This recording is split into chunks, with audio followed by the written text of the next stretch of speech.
Il n'y a personne, en fait. C'est pour ça que je ne dis rien. S'il y a 3 participants. C'est nous 3. Ah oui. D'où je ne commence pas.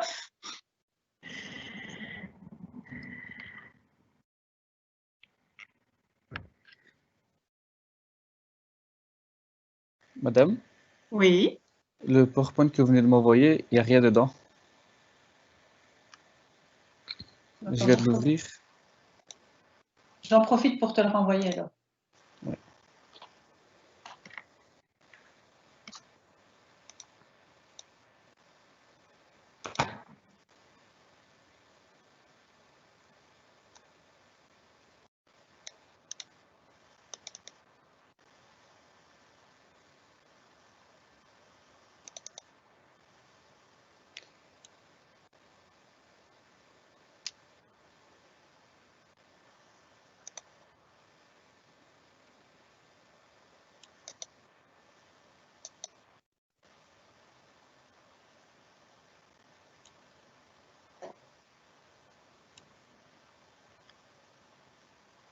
Ah, il y a quelqu'un, madame.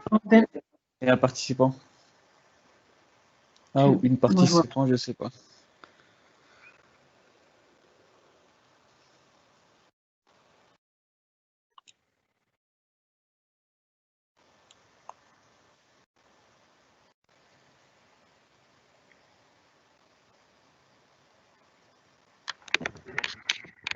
Question, Samuel, moi je ne vois pas. Si, parce que dans la conversation, enfin dans les questions... Ah, mais il y en a 2 même. On est 5 maintenant. Ah oui. Alors, je commence. Hein. Bonjour à tous. Donc, vous êtes ici sur la journée porte ouverte virtuelle de la section comptabilité de l'IESN. On est ici à 3 pour vous présenter un tout petit peu le fonctionnement de la section. Et donc, on va regarder, grâce à un PowerPoint, un petit peu comment donc la section est organisée. Voilà, donc on est bien dans un baccalauréat en comptabilité avec 2 options possibles, l'option fiscalité et l'option gestion. Baccalauréat qui est organisé à l'ENALUX sur l'implantation donc de l'IESN. Alors voilà, la première chose qu'on va peut-être regarder ensemble, c'est qu'en est-il des prérequis? Alors bien souvent, en fait, les étudiants s'inquiètent de savoir s'ils n'ont jamais fait de compta, si ça pose un problème, et de savoir si on a beaucoup de mal. Alors là, c'est Madame William qui va vous répondre. A-t-on besoin d'avoir des prérequis? Oui, bonjour à tous. Je suis donc la responsable du cursus ici sur l'implantation IESN. Et donc, en ce qui concerne les prérequis, en ce qui concerne les prérequis, il n'y a pas besoin d'avoir de prérequis ni en mathématiques ni en comptabilité pour débuter un baccalauréat en comptabilité. C'est hyper important de se dire que la comptabilité, ce n'est pas des mathématiques. Pas du tout. Et donc, c'est simplement faire parler des chiffres, c'est-à-dire interpréter des chiffres, etc. Donc, il n'y a pas de prérequis et ce n'est pas des chiffres la comptabilité. Uniquement des chiffres, en tout cas. Et donc, on recommence à 0 niveau comptabilité. Petite remarque peut-être, c'est que n'hésitez pas à poser directement vos questions sur le chat là qui est possible pour vous. Et donc, voilà. Voilà.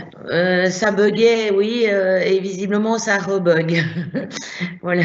Oui, je ne sais pas trop du tout ce qui se passe. J'ai du mal à voir les commandes du PowerPoint. Je ne sais pas pourquoi. Mais est-ce que vous nous entendez? C'est peut-être déjà ça qui est important, c'est est-ce que vous nous entendez? Voilà. Voilà.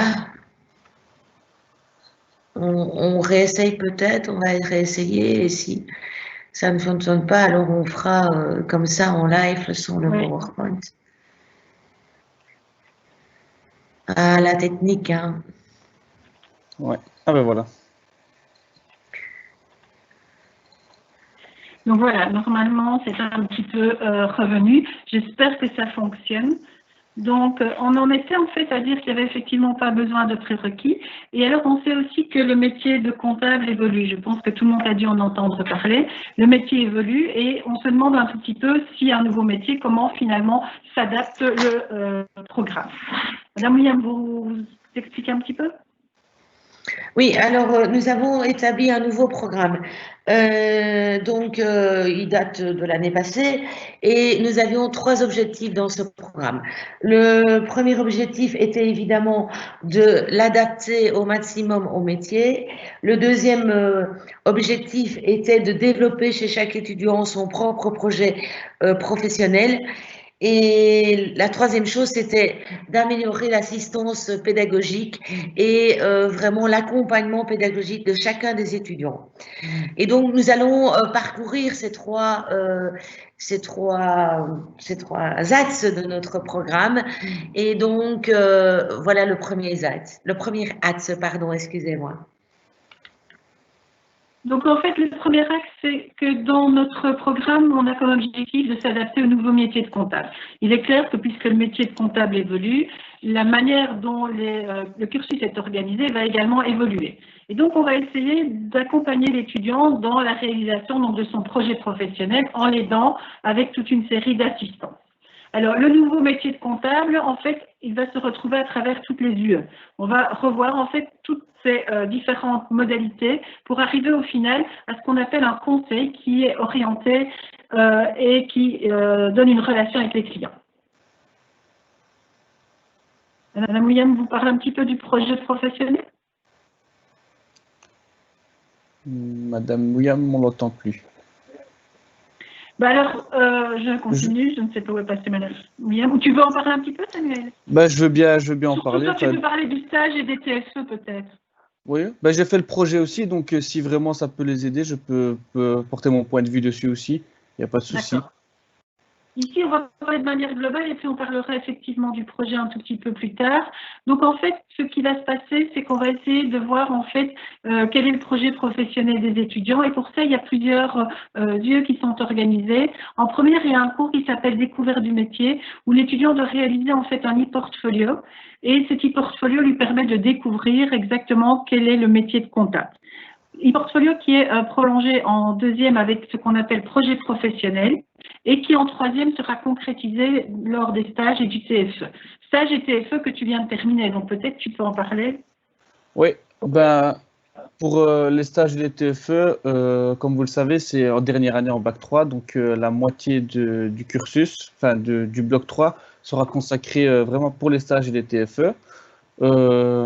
Une période de 3 mois et demi de stage, donc vous irez en entreprise, vous aurez le droit de choisir où vous souhaitez aller et votre TFE, vous devrez rédiger votre travail de fin d'études sur l'endroit où vous avez réalisé vos stages et un sujet qui en est en adéquation avec vos stages. Donc si vous choisissez un thème, la plupart des gens choisissent un thème qui leur plaît, donc votre TFE se passe souvent bien parce que voilà, c'est quelque chose en rapport avec ce que vous aimez et la plupart du temps, ça se passe super bien.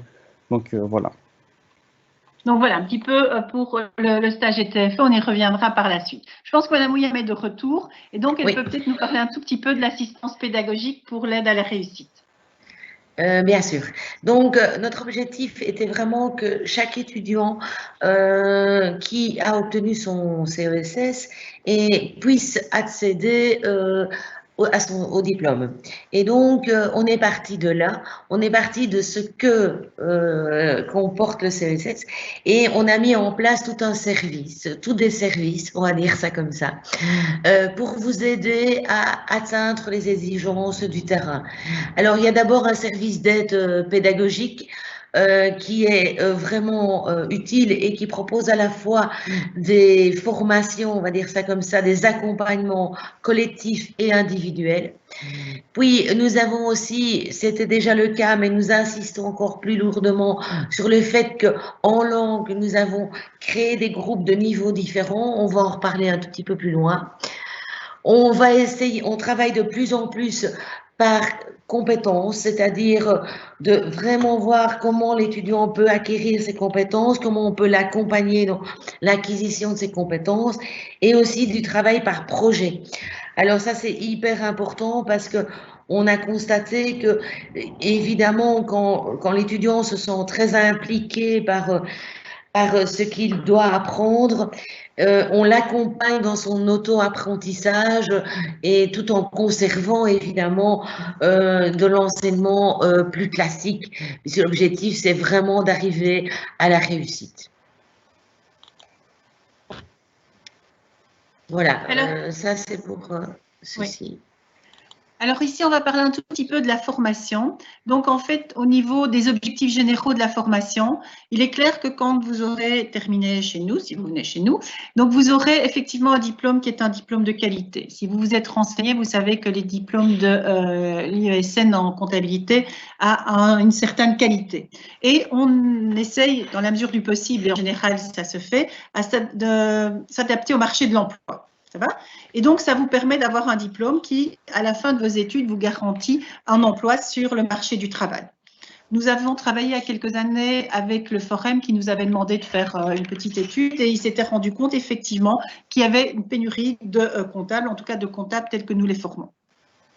Alors, autre élément essentiel, c'est que nous avons ce qu'on appelle l'agréation FSMA, c'est-à-dire que quand vous faites vos études de comptabilité chez nous, vous pouvez directement entrer dans le monde bancaire, donc vous voulez travailler dans une banque, sans devoir passer un examen complémentaire, ce qui est le cas pour beaucoup d'autres formations. Donc chez nous, vous entrez directement dans le monde bancaire sans examen complémentaire, puisque le monde bancaire estime que la formation que vous avez reçue à l'IESN est suffisante pour pouvoir donc accéder à leurs services. Alors on va passer en revue les grandes lignes de la formation. Donc, quels sont les cours que vous allez avoir quand vous allez vous inscrire chez nous? Vous aurez bien évidemment de la comptabilité, vous aurez de la fiscalité, quelle que soit l'option d'ailleurs que vous choisirez en deuxième, vous avez de la fiscalité, vous avez de la gestion, également quelle que soit l'option, vous aurez bien évidemment du droit, vous aurez de l'économie puisque vous savez que vous allez travailler dans un environnement économique. Donc voilà les grandes lignes de ce que vous allez pouvoir avoir comme cours. Vous avez évidemment des langues, on a dit qu'on y reviendra un tout petit peu par la suite pour pouvoir vous expliquer comment sont organisées donc les langues.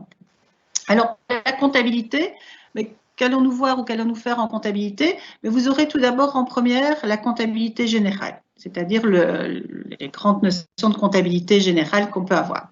Vous aurez également de la comptabilité analytique un petit peu plus tard, de la comptabilité budgétaire et de la comptabilité financière. Donc, c'est vraiment les grands points de comptabilité que nous allons aborder au cours des 3 années. Vous aurez également de la fiscalité des personnes physiques, de la fiscalité au niveau des sociétés. Vous aurez évidemment tout ce qui concerne la TVA. Vous aurez aussi de la gestion. Alors, c'est la gestion, vous aurez des cours simplement de gestion, mais vous aurez aussi des cours d'organisation des entreprises, des cours de marketing, et vous allez avoir ici des langues. Ça, c'est Madame William qui va vous expliquer un tout petit peu les langues. Madame William? Elle n'est plus là? Non. Alors, je vais le refaire. Hein. Donc, au niveau des langues… La voilà. Madame William, voilà, vous expliquez un peu les langues? je vous rejoins, je suis désolée, ma connexion est un peu problématique aujourd'hui. Donc, au niveau des langues, vous avez évidemment le français qui est, c'est logique, la langue de base, tous les cours ont lieu dans cette langue-là, évidemment. Ensuite, vous avez comme deuxième langue l'anglais. Alors, celle-ci est obligatoire. Et ensuite, vous avez le choix entre le néerlandais et l'allemand. Alors, en anglais et en néerlandais, vous avez des groupes de niveaux différents. Après votre inscription qui va se faire en ligne, vous recevrez un mail de notre part afin de choisir les deux, enfin, entre le néerlandais et l'allemand, et afin aussi de déterminer votre niveau en anglais et en néerlandais. Alors, je vous explique pourquoi il n'y a pas un groupe de niveau en allemand, parce que le nombre d'étudiants qui sont en allemand sont beaucoup moins importants qu'en néerlandais. Donc, en conséquence, ma collègue fait davantage du coaching un peu plus individuel. Et donc, c'est la raison pour laquelle il n'y a pas de groupe de langue différent, de groupe de niveau de langue différents, enfin, les niveaux qui sont différents en allemand. Voilà, je ne sais pas, est-ce qu'il y a des questions par rapport à ça? On peut peut-être faire un petit peu le point quand même sur ce volet questions. Ben, je vois que personne ne pose des questions pour l'instant, mais n'hésitez pas évidemment à poser des questions au fur et à mesure et qu'on puisse vous y répondre plus facilement. Samuel, tu as quelque chose à ajouter par rapport au cours, comme on les a expliqués, le contenu? Non, franchement, bah, tout est bien expliqué. Il ne faut pas avoir peur d'arriver en langue et penser que ça va être la folie. On recommence tout à zéro, donc n'hésitez pas, il faut pas avoir peur. On recommence tout à zéro et on reprend petit à petit. Certes, ça va un petit peu plus vite que les humanités, mais franchement, on peut suivre facilement et si on bosse à côté, franchement, ça se passe super bien. Donc, faut pas avoir peur des langues. Oui, il y a en effet un niveau débutant en anglais et en néerlandais. Donc voilà, s'il n'y a pas de questions, on va continuer. Alors là, c'est Madame William qui va vous expliquer un tout petit peu l'aspect plus administratif et le vocabulaire propre à un baccalauréat, donc notamment ECTS. Donc voilà. Alors, les ECTS sont des unités d'enseignement. Unités d'enseignement qui représentent ce qu'on appelle, le nombre de CTS va être inscrit pour chacune des activités d'apprentissage. Donc, une activité d'apprentissage va comprendre autant de CTS. Au total du baccalauréat, et ça c'est valable pour l'entièreté des bacs, ça fait 180 ECTS, c'est-à-dire 60 ECTS par année. Alors, c'est donc une unité d'enseignement. En réalité, c'est une unité qui a été créée au niveau international, mais qui va maintenant servir de jalon, puisque le nombre d'heures disparaît de plus en plus. Chez nous, nous avons décidé qu'un ECTS correspondait à 12 heures répertoriées à l'horaire de l'étudiant. Alors ici, on vous propose la grille des ECTS pour le bac compta. En fait, on va la regarder peut-être un petit peu plus tard ensemble. Sinon, vous pouvez toujours aller sur la page de l'ENALUX et vous aurez effectivement la grille détaillée, que ça soit pour le bac 1, bac 2 ou bac 3. Ça va? Alors, les blocs, puisque maintenant on parle de blocs. Voilà. Le baccalauréat est organisé en 3 blocs. On ne parle plus d'années. Vous avez le bloc 1, le bloc 2 et le bloc 3. Chaque bloc comprend 60 donc, ECTS et comprend des activités d'apprentissage, donc des unités d'enseignement. Ça s'appelle des UE, en résumé, pardon. Excusez-moi. Et donc, à partir de là, chez nous, chaque unité d'enseignement est un cours, pour faire un petit peu court. Donc voilà. Et voilà, c'est ce que tu viens d'expliquer. Donc, si vous avez des questions ou si vous avez des interrogations, vous pouvez aller voir dans la brochure, vous pouvez nous poser toutes les questions que vous voulez. Alors, ensuite, comment est-ce qu'on réussit? Puisque c'est aussi ce qui va vous intéresser, c'est de savoir quelles sont les conditions de réussite. Donc là, c'est Madame William qui vous explique. Oui, moi, ce que je vous explique, c'est valable de nouveau pour toutes les baccalauréats. Ce n'est pas spécifique au baccalauréat en comptabilité. Donc, à la fin de l'année académique, donc, le jury va examiner la réussite de chacune des UE et va valider chacune des UE. Du programme de l'étudiant, parce qu'un étudiant, chaque étudiant, programme annuel d'enseignement. Et donc, il a, normalement, si vous arrivez des humanités, vous allez avoir les 60 premiers crédits du bac 1, du bloc 1. Et donc, on va examiner chacune des UE. Normalement, évidemment, automatiquement, une UE est validée à partir du moment où vous obtenez 10 sur 20 dans cette UE. Mais évidemment, la délibération sert au fait que il y a peut-être des UE dans lesquels il y a un 8 et qu'on va autoriser à valider, qu'on va valider.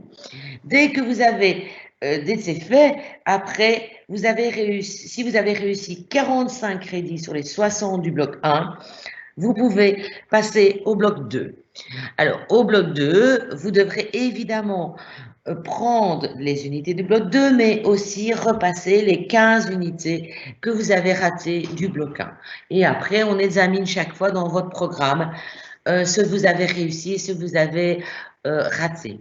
Si vous avez des questions plus spécifiques par rapport au financement, est-ce que je reste finançable, est-ce que je ne reste pas finançable, n'hésitez pas à les poser. Hein.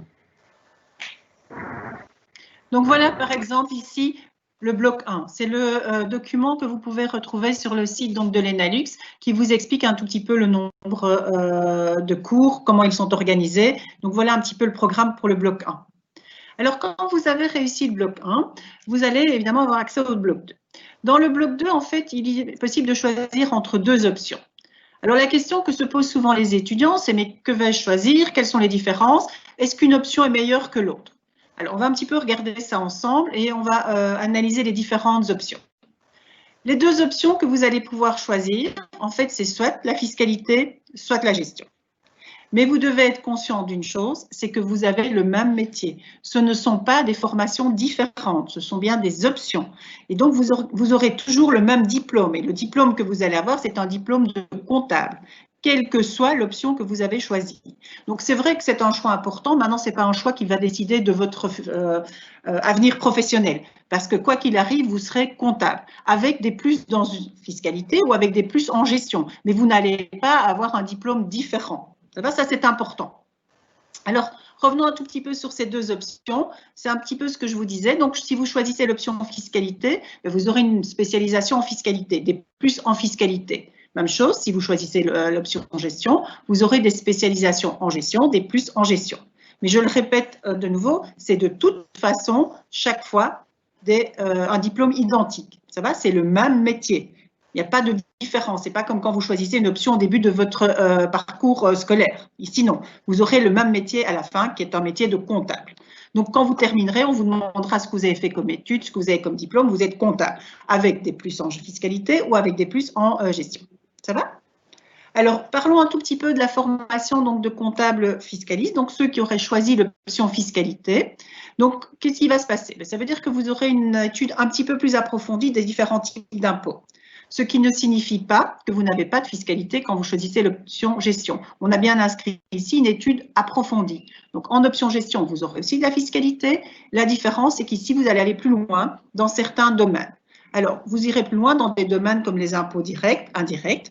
Vous aurez également des informations qui vont concerner tout ce qui est procédure fiscale, de la fiscalité européenne et de la fiscalité qui va parler de l'enregistrement et des droits de succession.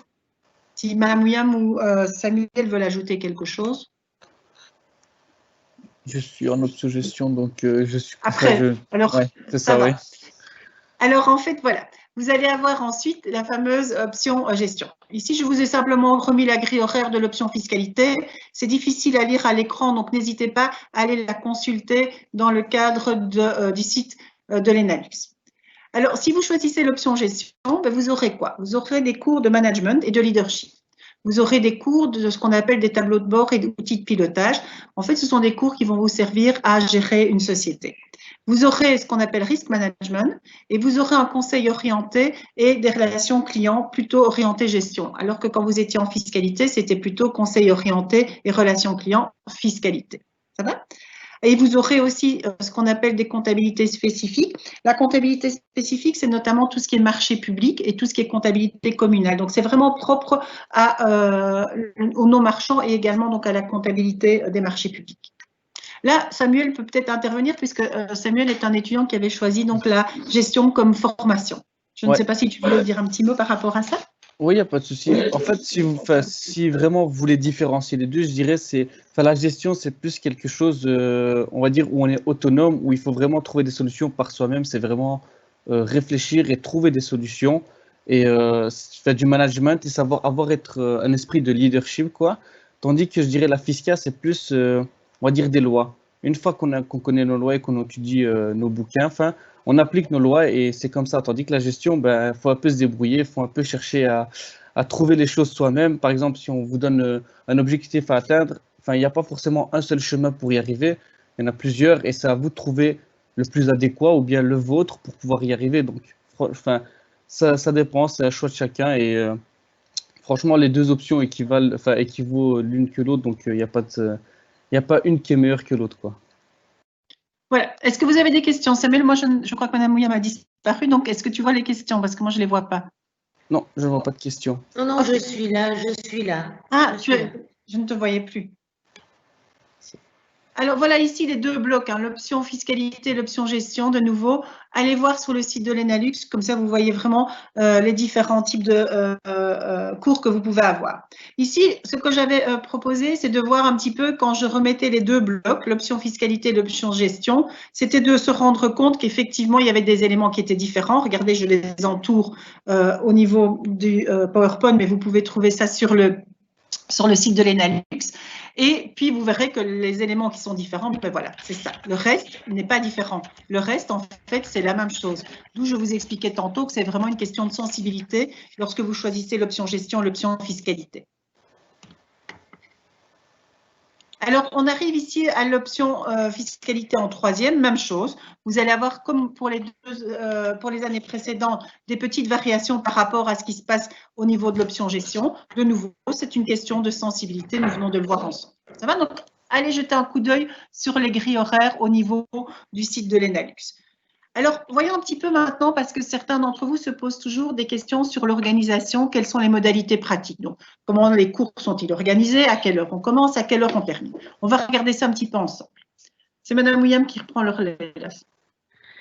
Donc, au total, vous avez 720 heures de cours par année d'études. Alors, avant le Covid et après le Covid, on va dire ça comme ça va être réparti sur 5 jours. Et on commence vers à 8h30 et on termine vers 17h, 17h10. Alors, nous sommes en train de mettre en place la rentrée du mois de septembre. Et évidemment, tout va dépendre des conditions sanitaires, tout va dépendre aussi des communications de notre ministre et de la Première ministre. Mais notre volonté est de revenir au maximum de présentiel que l'on puisse. Et en tout cas, surtout pour les premières années qui ont besoin de prendre contact et de s'imprégner de l'école et d'appartenir à cette école. Parce que c'est très important d'appartenir à une école, d'appartenir à une section. Et donc ça, nous en sommes parfaitement conscients. Et donc, nous sommes en train de mettre en place ça et notre objectif, c'est de revenir le maximum qu'on pourra en présentiel. Oui, donc voilà, c'est pour ça que les horaires que nous affichons ici, ce sont des horaires tels qu'ils étaient avant le Covid. Après, nous verrons un peu ce qu'il est possible de faire. Alors, en fait, ici, quel est l'objectif de la première et quelles sont les difficultés? On va un petit peu regarder pour chacun des blocs quelles sont donc les difficultés ou quels sont les enjeux. Alors, en première, en fait, on a toujours constaté, là peut-être Samuel, tu me diras si ce que nous avançons est correct, que la première difficulté, c'était pas nécessairement la matière, mais c'était plutôt une adaptation au rythme et aux exigences des études supérieures. Je ne sais pas si tu peux en dire un petit mot, si c'est juste ou pas ce que je dis. Samuel, tu m'entends? Bon, je ne sais pas si vous m'entendez encore ou si je...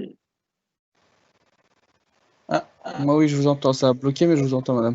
Ah oui, je ne sais pas. Donc en fait, j'étais en train d'expliquer, je pense qu'il y a vraiment un souci au niveau du réseau aujourd'hui. J'étais en train d'expliquer que la principale difficulté du bloc 1 était l'adaptation au rythme et aux exigences des études supérieures. Et je voulais savoir un petit peu ton ressenti en tant qu'étudiant. Ben, souvent, quand on sort du secondaire, des humanités, le rythme de la haute école n'est pas le même.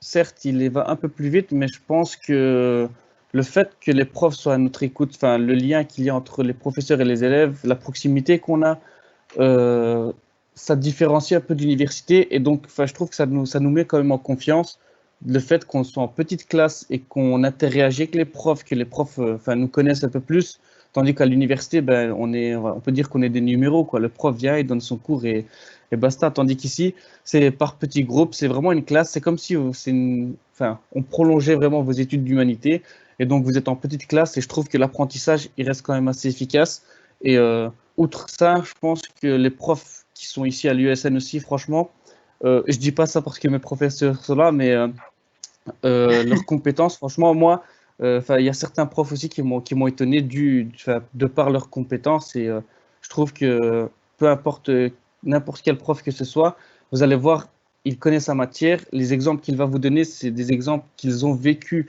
au jour le jour et c'est vraiment quelque chose de réaliste et je pense que ça vous marque et ça nous permet d'ancrer encore plus la matière en nous. Donc, oui, certes, ça va aller plus vite, mais je pense que si vous faites votre part du boulot aussi, il n'y a pas de souci à ce niveau-là. Voilà, comme ça, vous avez eu l'impression d'un étudiant. Et moi, j'ai bien aimé ce qu'il a dit dans la dernière phrase, si vous faites votre part du boulot. Donc, c'est clair que c'est tout à fait accessible. Maintenant, c'est vrai que vous allez devoir travailler. Ça fait partie du deal. Ça va? Alors, l'objectif principal, dans la première année, l'objectif principal, c'est de vous donner toutes les bases nécessaires pour que vous puissiez avancer sereinement en bloc 2 et en bloc 3. Donc, dans le bloc 2 et dans le bloc 3, vous allez voir qu'on va peut-être approfondir certaines choses, mais pour pouvoir bien comprendre, il faut que vous ayez les bases. Et donc, la première, le bloc 1, va essayer justement d'ancrer en vous toutes les bases pour que vous puissiez comprendre des matières un petit peu plus spécialisées et un petit peu plus compliquées qui vont être abordées au cours du bloc 2 et du bloc 3. Ça va? Alors, les objectifs de la deuxième.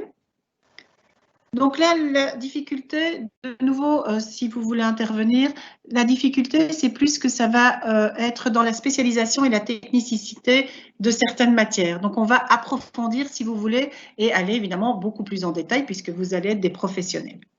Et l'objectif principal, c'est vraiment la spécialisation dans des matières plus pointues. Donc, en première, c'est plus général. Et en deuxième, on commence à se spécialiser et aller un tout petit peu plus loin dans la matière, puisqu'on forme vraiment des comptables de haut niveau. Toujours dans le bloc 2, il y a certaines particularités.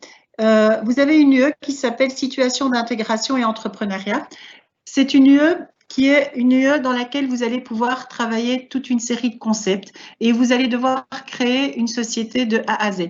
Donc, vous allez devoir imaginer le produit, vous allez devoir faire l'étude de marché, mais vous allez devoir faire également le plan financier pour un produit. Vous faites ça par groupe et vous êtes vraiment mis dans des situations réelles. Vous allez devoir réellement créer votre propre entreprise avec tous les écueils que vous pouvez rencontrer. Donc, quels sont les statuts, quel est le montant dont j'ai besoin, où trouver le financement, comment me faire connaître. C'est vraiment la totalité d'une situation d'entreprise. Et si, par exemple, vous trouvez ça et que ça s'est bien passé pour vous, en bloc 3, certains étudiants décident alors de poursuivre le projet qu'ils avaient initié en bloc 2 et de créer réellement leur entreprise.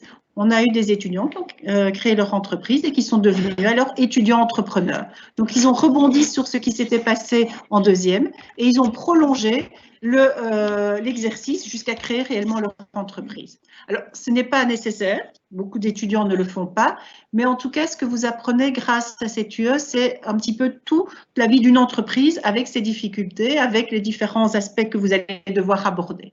Là, peut-être, Samuel, tu peux en dire un petit mot puisque tu as dû faire cet exercice. Oui, j'ai participé au projet professionnel et donc j'ai pu comment dire, confectionner mon idée, mon entreprise que j'imaginais.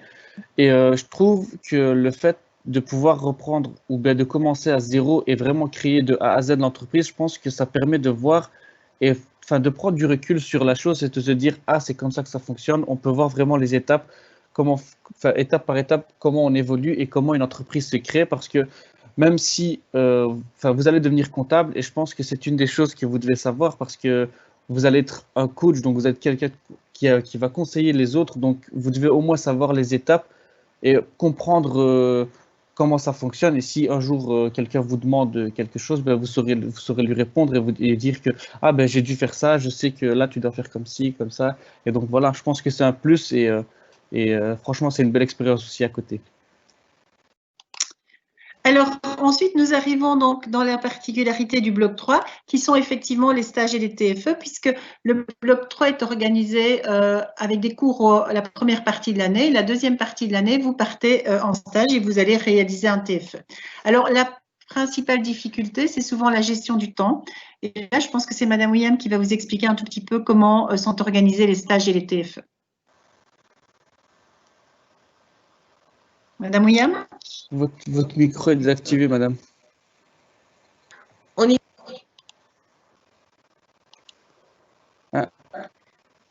Il a encore désactivé votre micro, madame.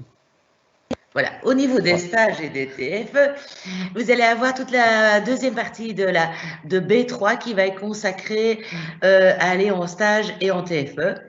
Et donc, en réalité, ce stage, vous aurez déjà commencé à le préparer puisque nous avons une UE projet professionnel en B2 qui va déjà vous amener à réfléchir à ce que vous souhaitez comme stage, à ce que vous souhaitez comme sujet de TFE.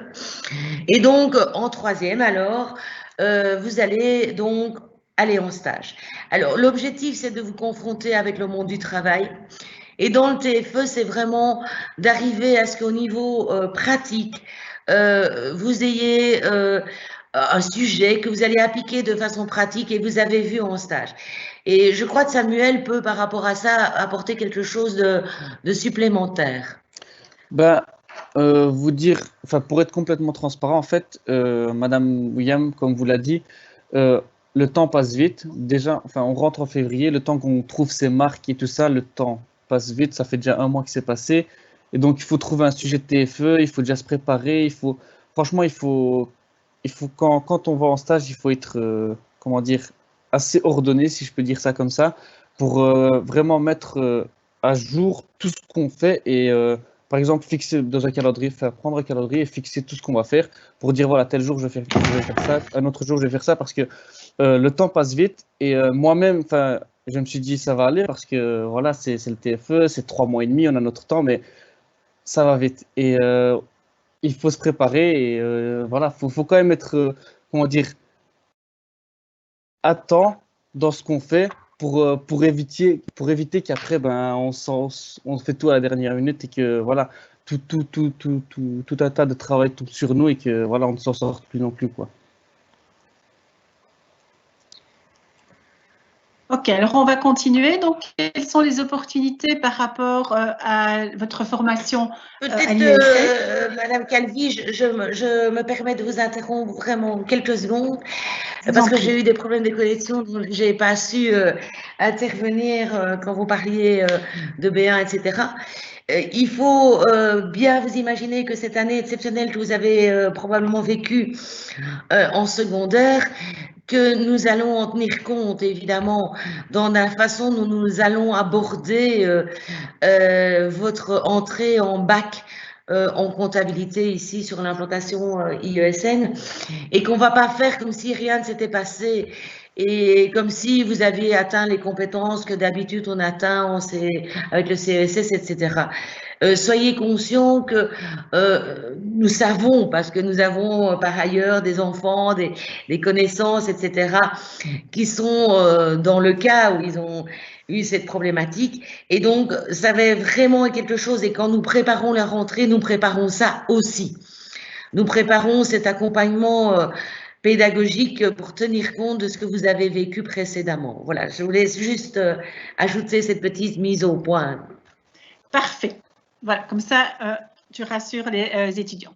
Alors, moi, ce dont je vais vous parler maintenant, ce sont les opportunités qui se présentent à vous quand vous venez vous inscrire chez nous. Donc, vous avez déjà un petit peu une idée de l'organisation des différents blocs, mais vous avez aussi des opportunités un peu particulières et qui sont propres à notre organisation.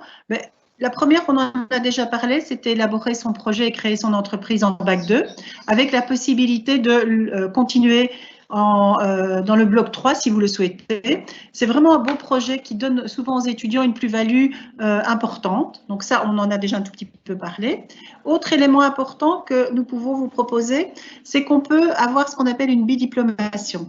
On travaille en collaboration avec une autre haute école, donc Vive, qui est située notamment à Courtrai et à Bruges. Et vous pouvez, en fait, quand vous êtes chez nous, choisir de faire une partie de votre cursus en Flandre. Et donc, vous aurez 2 diplômes. Donc, le diplôme de l'ENALUX et le diplôme également de Vive. Ce qui est également une belle opportunité.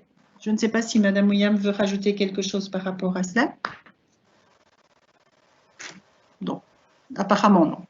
Autre possibilité que nous vous proposons, c'est de réaliser et de faire un Erasmus. Donc, vous avez certainement tous déjà entendu parler d'un Erasmus, c'est quand vous décidez de faire une partie de vos études à l'étranger. Et donc, il y a des accords entre l'ENALUX et des universités ou des hautes écoles étrangères où vous pouvez donc terminer une partie de votre cursus.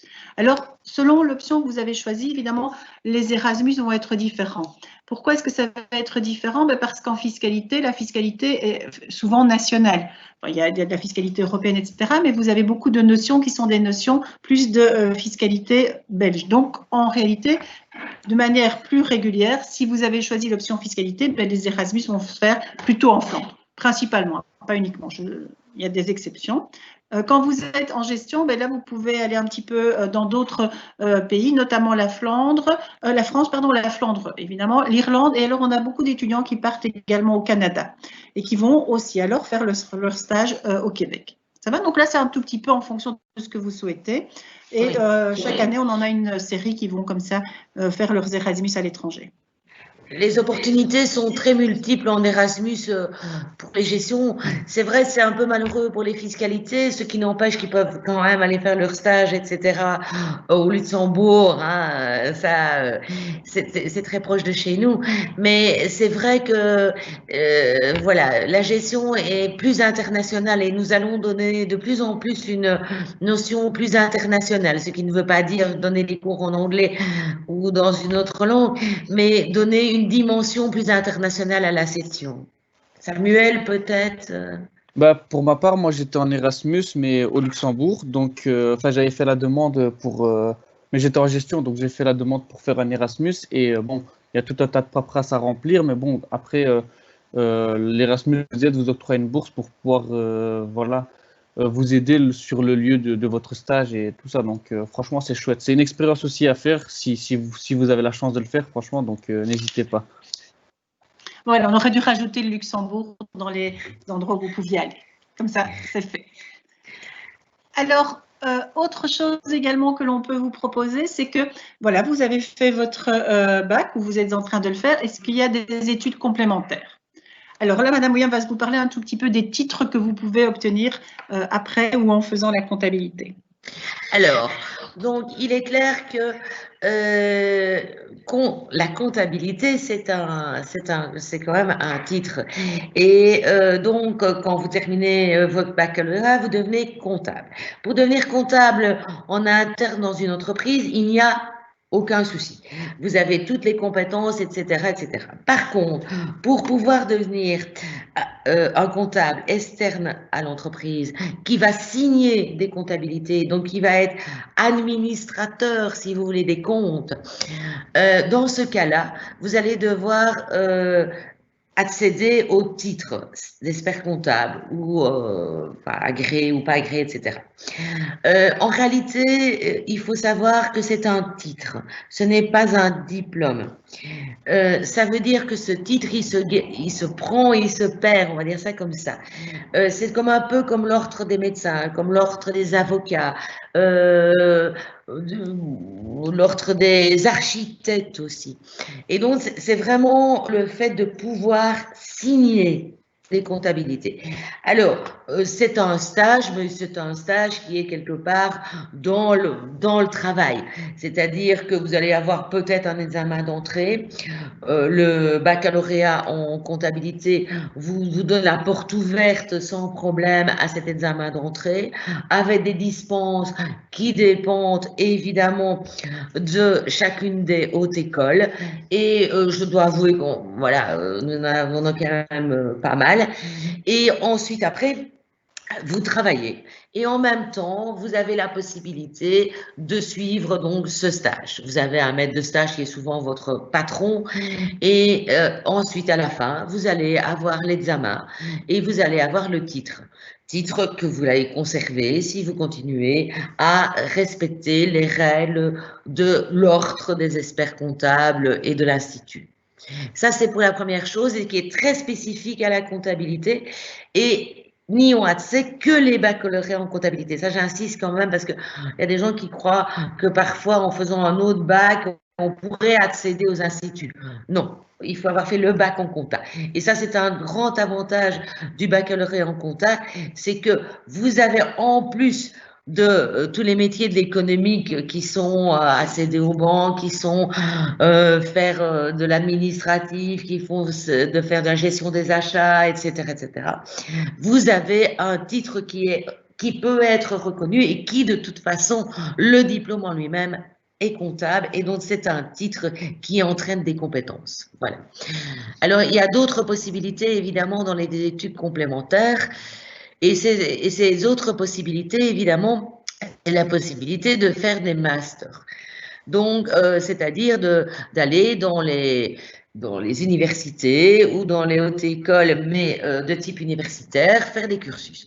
Alors, il y a des passerelles avec, évidemment, voilà, la façon générale, et ça c'est valable pour aussi tous les bacs, c'est que vous allez avoir une année en plus. Mais sachez quand même que vous avez 2 diplômes. Vous pouvez valoriser un diplôme de bac et un diplôme de master par la suite. C'est quand même pas anodin. Et nous avons en plus des accords un peu particuliers avec certaines universités, mais ça, donc, je pourrais parler plus en détail si vraiment j'ai des demandes très spécifiques, qui font que cette année de 60 crédits peut se réduire à moins que 60 crédits. Mais voilà, ça c'est des accords un peu particuliers nous avons avec chacune des universités. Alors, si vous pouvez faire ce master en cours du jour ou en cours du soir. Et alors, Madame Calvi vous a déjà parlé, vous avez aussi l'agrégation de la commission bancaire. Donc, c'est-à-dire que comme notre baccalauréat est répertorié au niveau des services de contrôle, etc., des banques, vous avez la possibilité d'accéder directement à un contrat à durée indéterminée sans avoir à repasser des examens complémentaires sur le volet bancaire des banques. Voilà, pour accéder aux banques. Voilà. Je ne sais pas si… moi, je ne vois pas les questions. Donc, est-ce qu'il y a des questions par rapport à ça? Non, moi, j'en vois pas. Depuis le début, je n'en vois pas. Je ne sais pas, Samuel, si tu en vois. Non, non, non. Pour l'instant, personne ne pose de questions. Donc, voilà. Alors, on va continuer. Et maintenant, ce qu'on va regarder avec vous, c'est un tout petit peu quels sont les débouchés. C'est-à-dire, quand vous avez terminé votre bac, que pouvez-vous faire? À quoi cela va-t-il vous donner accès? Mais on en a déjà un tout petit peu parlé avec les titres d'experts comptables et fiscaux qui sont des accès possibles, mais il y a d'autres choses. On regarde un petit peu ensemble. D'accord? Les débouchés que vous pouvez avoir. Alors, on va les résumer.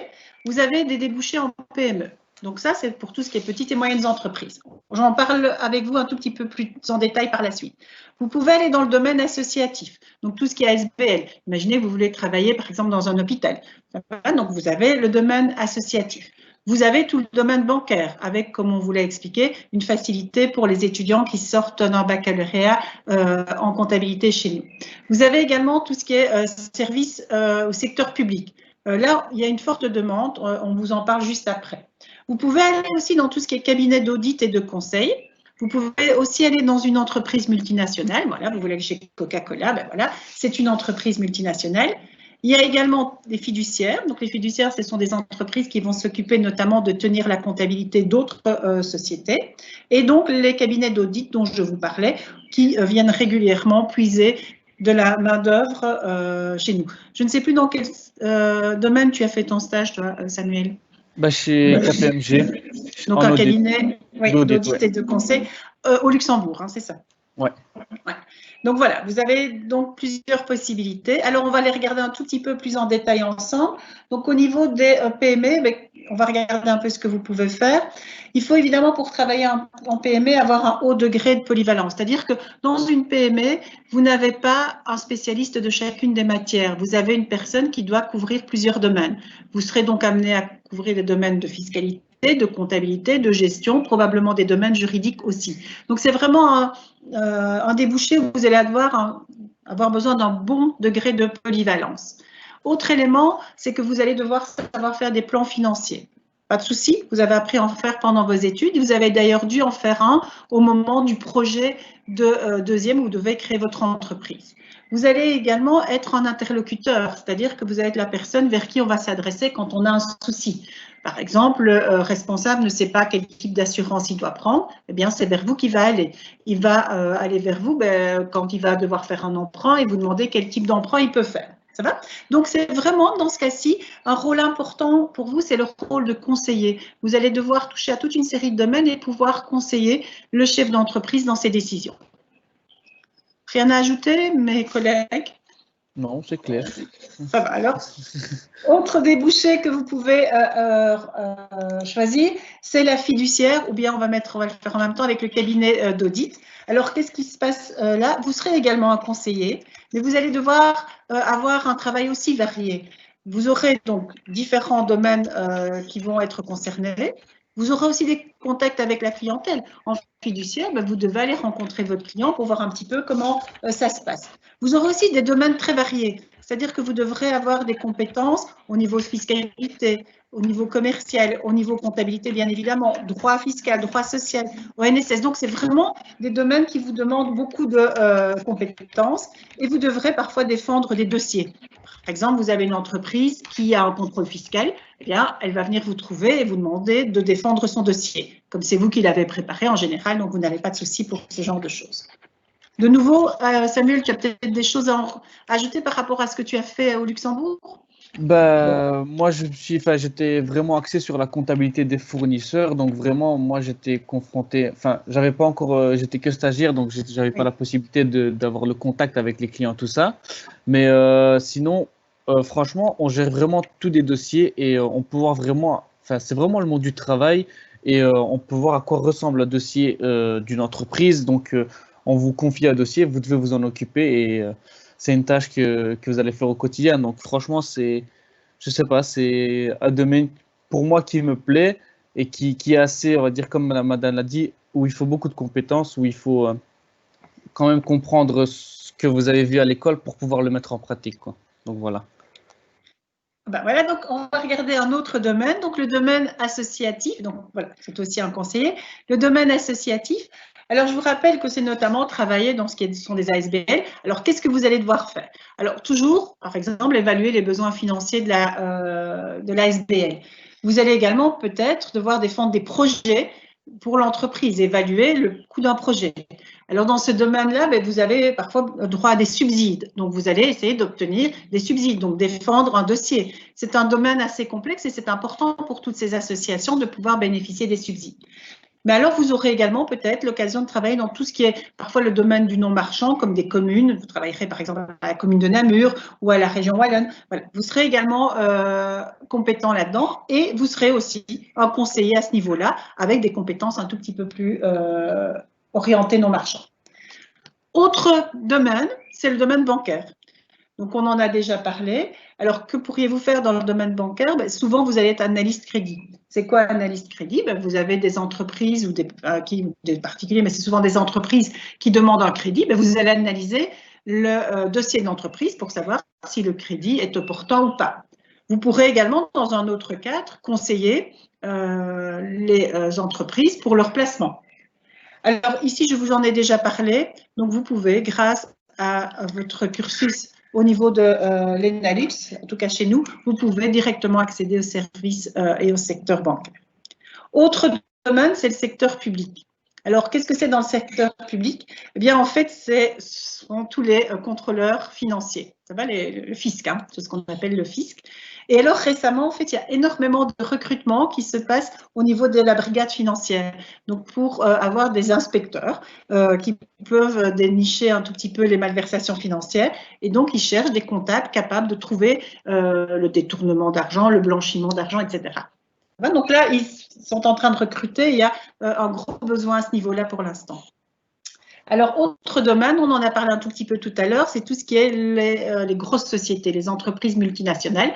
Madame William vous a dit que justement, on allait essayer d'étendre et on étend déjà la gestion, notamment au niveau international, mais c'est quand vous travaillez dans des entreprises multinationales. Hein. Donc là, vous pourriez être le responsable, par exemple, de la gestion financière dans l'administration d'une grosse société. Alors, voilà, on vient de vous parler un petit peu des différents débouchés, on vous a parlé des études, on vous a parlé de vos compétences. Et en fait, ce qu'on peut se demander maintenant, mais qu'est-ce que c'est finalement le travail d'un comptable? Bien, par rapport à ce qu'on vient de vous expliquer, vous pouvez vous rendre compte que c'est très varié et que c'est loin d'être un boulot monotone. C'est quelque chose où vous allez toucher à énormément de domaines et qui vont donc vous demander énormément de compétences. Alors, l'intérêt, c'est que comme c'est varié, ben, c'est gai. Vous allez vraiment bien pouvoir vous amuser. Ça va? Alors, autre chose dont on parle souvent, c'est qu'on entend souvent dire que la digitalisation, donc la numérisation en gros, va tuer le travail du comptable. Alors là, nous, au contraire, on est très contents de voir cette digitalisation arriver parce que ça veut dire que le comptable va pouvoir se consacrer à des tâches beaucoup plus intéressantes, que finalement l'aspect qui peut être automatisé, ben, tant mieux qu'il soit automatisé, mais finalement alors le boulot du comptable sera beaucoup plus un boulot de conseiller et donc c'est ça qui évidemment fait la valeur de votre formation. Vous allez devoir interpréter les chiffres, donner des conseils, vous allez faire, en fait, vous allez être consultant, donc c'est vraiment le côté agréable et qui donne une plus-value à votre intervention. Voilà. Et donc voilà, on sait que beaucoup de tâches routinières et répétitives vont être informatisées, mais tant mieux, parce que dans ce cas-là, vous allez avoir, vous, moins de tâches lourdes pour pouvoir faire des choses beaucoup plus intéressantes qui vont ajouter une valeur ajoutée à votre travail. Voilà.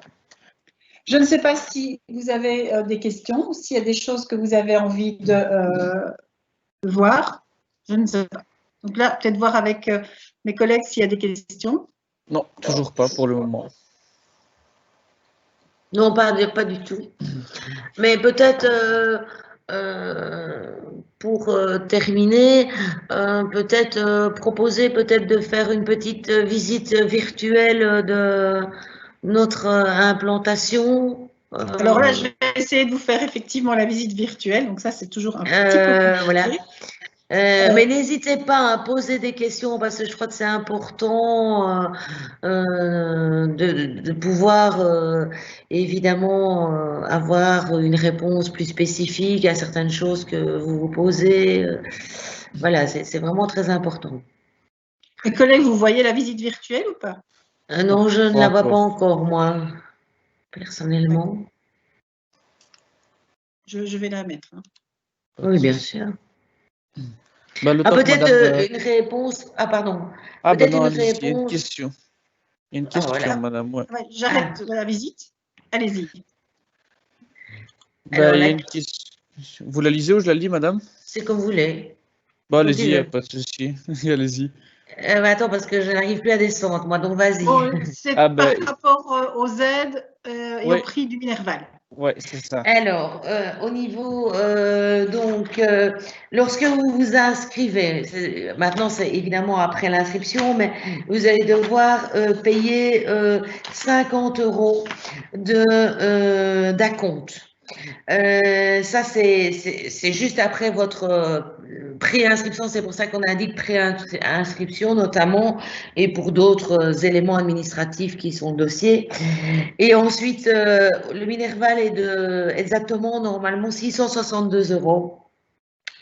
Alors, il y a évidemment des aides, il y a les bourses d'études, et nous avons un service social aussi qui peut aider. Par rapport à ça. Et même pour les 50 €, crois quand même que vous devez les avancer, mais vous pouvez les récupérer, etc. Ça, il faudrait poser la question plus directement au service administratif concerné, mais en tout cas, il y a des bourses d'études, etc. Pour donc les inscriptions aussi, et ça, on peut peut-être après proposer, après la visite virtuelle, proposer le modèle d'inscription, enfin comment ça se passe, etc. On le fera après. Je laisse peut-être. Il y a d'autres questions, Samuel? Non, pour le moment, c'est clair. On peut Ça passer à la visite virtuelle. Vous me dites si ça va. Hein. Ouais, ouais, ça fonctionne, ouais. Ok.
Donc voilà la visite un petit peu virtuelle. Donc est-ce que vous avez des questions par rapport à ça?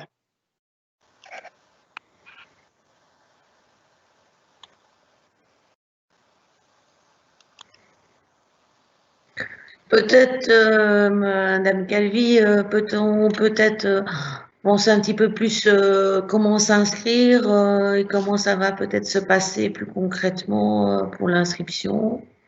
Mais l'inscription, voilà, je ne sais pas si vous le voyez, je viens de mettre à l'écran le menu que vous pouvez trouver. Vous me dites si vous voyez, Oui. Oui. Oui, oui. Oui. Donc en Et il y fait, avait vous aussi allez le PowerPoint. Oui, mais je vais le faire peut-être en direct.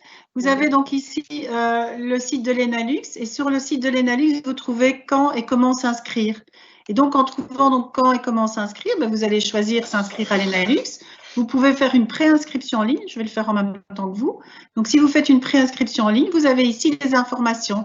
Donc, soit me renseigner et m'inscrire, ou bien vous avez déjà un identifiant.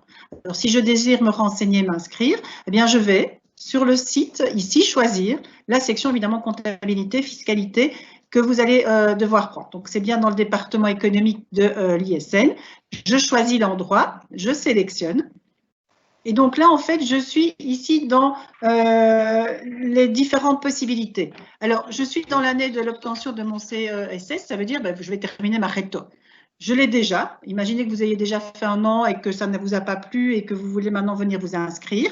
Ou bien vous avez une équivalence qui est déterminée ou qui est définie par la Fédération Wallonie-Bruxelles. Donc, je vais dire que je suis dans l'année. Et alors, je suis de nationalité. Et donc, vous continuez comme ça petit à petit jusqu'à arriver donc au bout de votre inscription. Et vous aurez alors à la fin un document que vous pouvez valider. Vous recevrez un mail de la part du secrétariat vous disant que vous avez bien été enregistré. Ça va? Donc, je vous rappelle, vous allez bien sur la page de l'ENALUX et vous choisissez donc inscription. Ça va pour tout le monde? Ensuite, vous allez recevoir un code et avec ce code, vous allez pouvoir véritablement faire votre inscription. Avec cet identifiant aussi, ça va vous permettre d'avoir accès au suivi de votre dossier administratif. Donc voilà, et donc c'est vraiment assez intéressant. Comme ça, vous pouvez voir quel document il vous manque encore ou des choses comme ça. Et donc voilà. Est-ce que vous avez des questions par rapport à cela? Ou est-ce que tout est clair pour tout le monde? Alors, pas d'inquiétude non plus si vous ne recevez pas votre identifiant dans la minute entre guillemets qui suit, parce qu'il y a une question d'encodage et donc voilà, pas de panique entre guillemets. Et c'est pas parce qu'on vous a oublié et la préinscription c'est quand même déjà votre premier, on va dire ça, hâte et donc on vous a pas oublié, vous inquiétez pas. Il faut savoir aussi que durant je ne sais plus exactement, il faut aller voir sur le site, mais de mi-juillet jusqu'à mi-août, l'école est fermée. Donc, si vous faites, on aura peut-être encore accès ou la possibilité de s'inscrire pendant ce temps-là, puisque voilà, c'est une application en ligne. Mais là, vous ne recevez rien, évidemment, puisque durant cette période, l'école est fermée. Et alors, c'est aussi via voilà, une information, vous allez recevoir toutes les modalités pour la rentrée. Je vous ai bien précisé que nous allions faire vraiment tout ce qui est en notre pouvoir pour essayer de vous permettre de rentrer dans, évidemment, la sécurité sanitaire qui s'impose en présentiel, en maximum. Et donc, voilà, vous recevrez toutes ces informations-là. Avec ma collègue, on vous enverra aussi un mail personnalisé, etc. Voilà. Alors, si vous avez d'autres questions ou si vous avez d'autres interrogations, vous pouvez toujours aller sur le site de l'ENALUX qui a organisé un truc relativement sympa, qui est en fait le salon de l'étudiant virtuel. Je ne sais pas si vous avez eu l'occasion d'y aller. Je veux bien essayer d'aller avec vous pour que vous puissiez regarder un petit peu comment ça se passe. Voilà, vous visitez. Est-ce que vous voyez bien mon écran? Oui. Oui. Vous visitez ici le salon virtuel. Et alors, c'est assez sympa. Donc, vous allez donc, l'ENALUX t'invite à son salon d'étudiants virtuels. Là, on peut y aller. On découvre l'ENALUX. On peut découvrir soit les formations, soit les implantations. Imaginez que vous voulez découvrir la formation économique en comptabilité. Hein, vous y allez.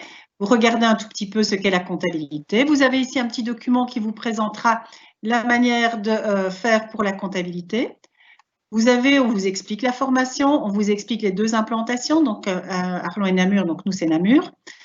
Et puis alors vous regardez un tout petit peu, voilà, vous avez des petits témoignages. D'ailleurs Samuel, je pense que tu es sur un des témoignages. Je vais voir ta petite tête apparaître, si ça veut bien. Bon, c'est ma connexion qui n'est pas terrible non plus. J'ai jamais de soucis et manifestement c'est aujourd'hui que ça a choisi d'avoir des problèmes. Enfin bref, vous pouvez. Regardez, je ne sais pas s'il va se mettre en route. Si vous allez, vous avez différents petits éléments qui vont vous permettre. Voilà.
Voilà, donc vous avez comme ça différentes petites vidéos que vous pouvez visualiser sur le site de l'AOT. Peut-être une petite précision, vous pouvez aller, madame, je ne sais pas si tu sais le faire comme ça, mais on peut aller aussi leur montrer que sur Facebook, il y a non seulement évidemment la page de l'ENALUTS, mais il y a aussi une page dédiée à notre section, et donc où on y met aussi des vidéos, des informations et voilà, des réalisations, etc. Et sur lequel vous pouvez aussi nous envoyer des messages si vous voulez vraiment contacter directement notre section.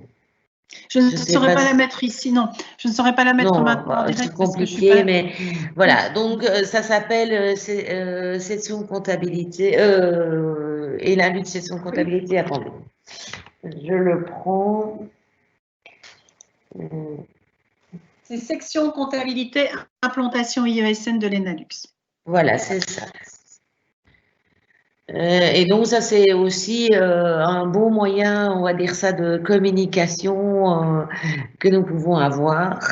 Voilà, et donc c'est intéressant aussi de vous puissiez y trouver aussi. Voilà, il y a une chouette vidéo que nous avons mis hier soir. Voilà, je ne sais pas si elle est déjà disponible sur là où tu es. Oui, vous voulez que je vous la mette? Oui, alors on va regarder. Là, il faut aller dans implantation. J'espère que ça va aller. Voilà, implantation. Donc, il y a toutes les implantations de l'ENALUX. Donc, nous, on est dans l'implantation normalement de Namur. Voilà, voilà Namur. Hop. IESN, ça c'est nous. Et normalement, elle se trouve là, la vidéo dont vous parlez. Voilà, Samuel, tu es là. Je vous la mets. Hein.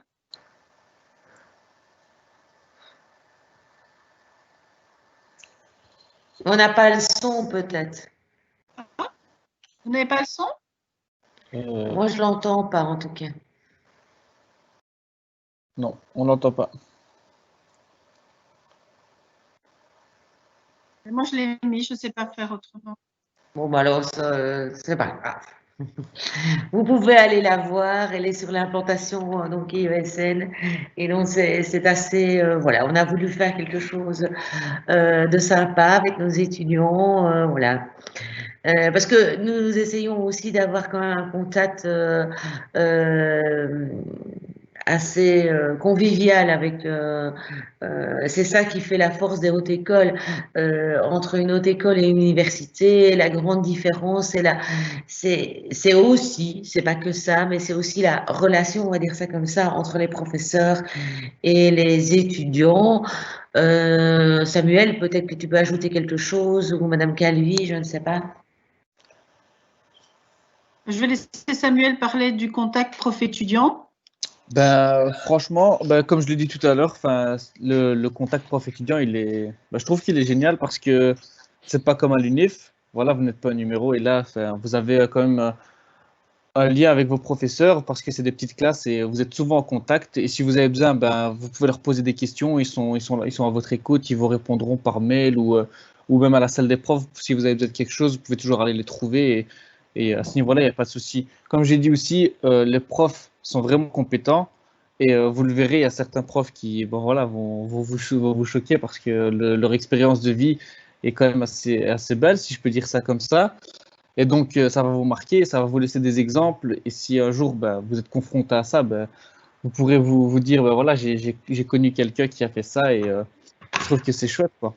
Sinon, voilà. Et aussi, madame, je viens de voir qu'il y a une question Ah, concernant le CESS. Ben, oui.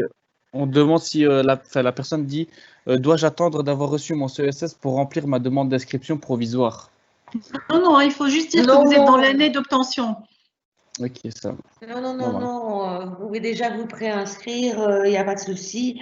Et une fois que vous allez recevoir la formule provisoire, logiquement. Et une fois que vous recevrez cette formule provisoire, vous la communiquerez à l'école, quoi.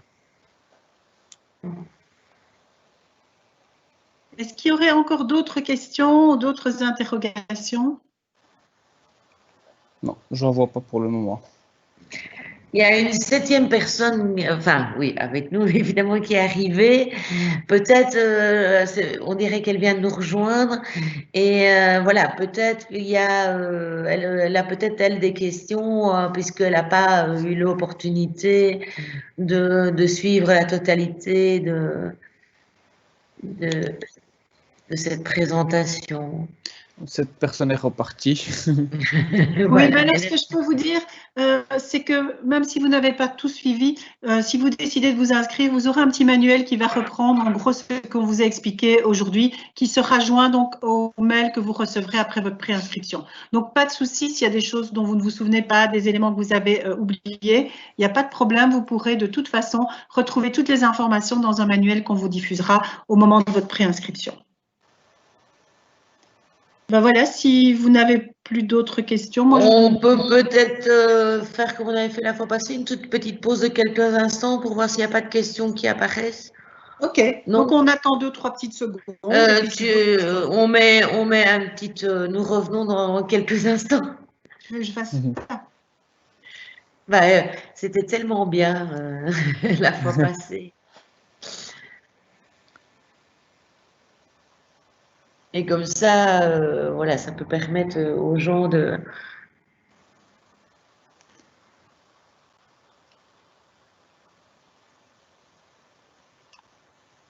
Ça t'est apparu ou pas, mon petit mot?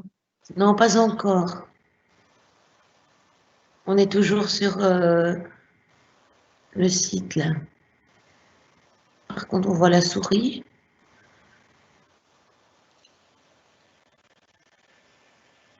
Voilà. Ben voilà, comme ça, vous voyez. Pause de quelques minutes alors et on se retrouve dans quelques minutes.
Voilà, je crois qu'il n'y a plus de participants.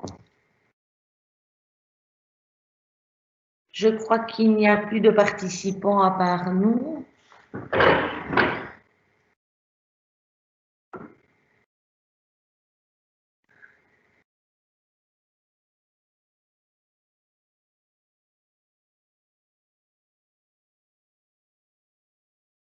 Voilà, on revient, on est en train de papoter.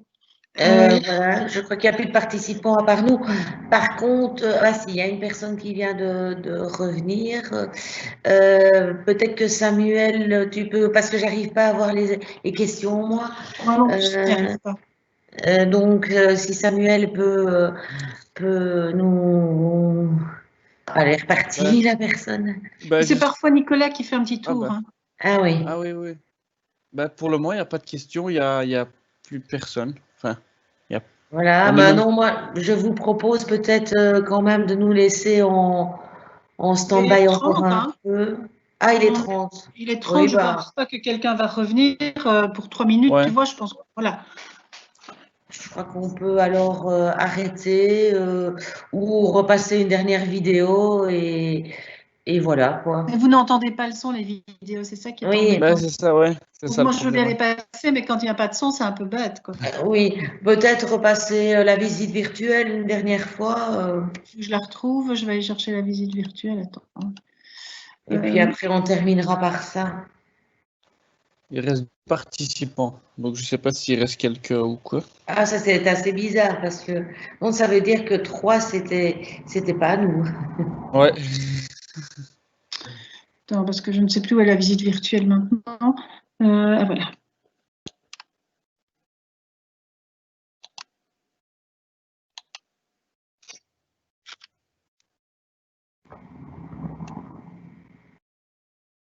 Vous la voyez?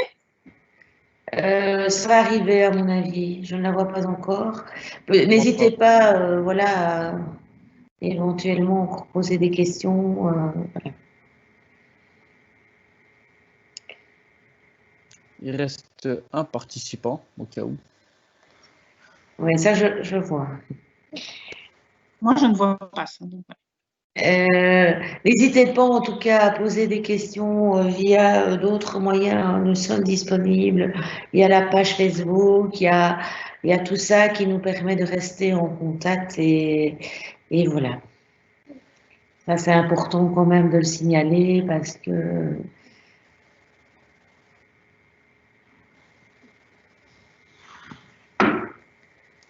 voilà, on peut peut-être remercier la personne qui est encore là et dire que s'il y a des questions, ben, ils peuvent nous contacter et on termine en fait sur la visite de l'école.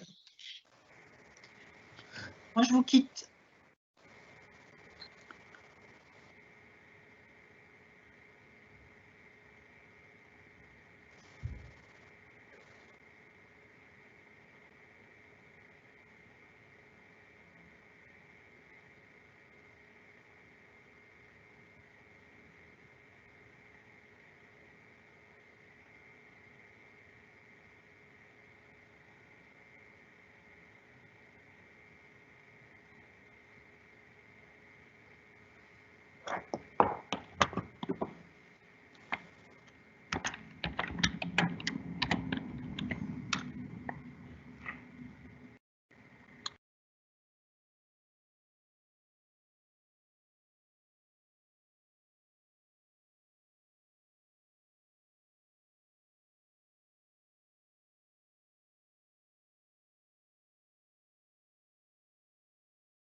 Voilà, c'est fini. Et madame, il y avait la dernière personne qui a dit comme quoi elle n'a plus de questions et merci pour la présentation. Donc voilà.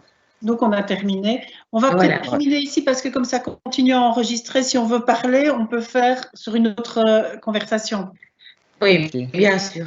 Voilà, j'appuie sur quitter, ça va? OK.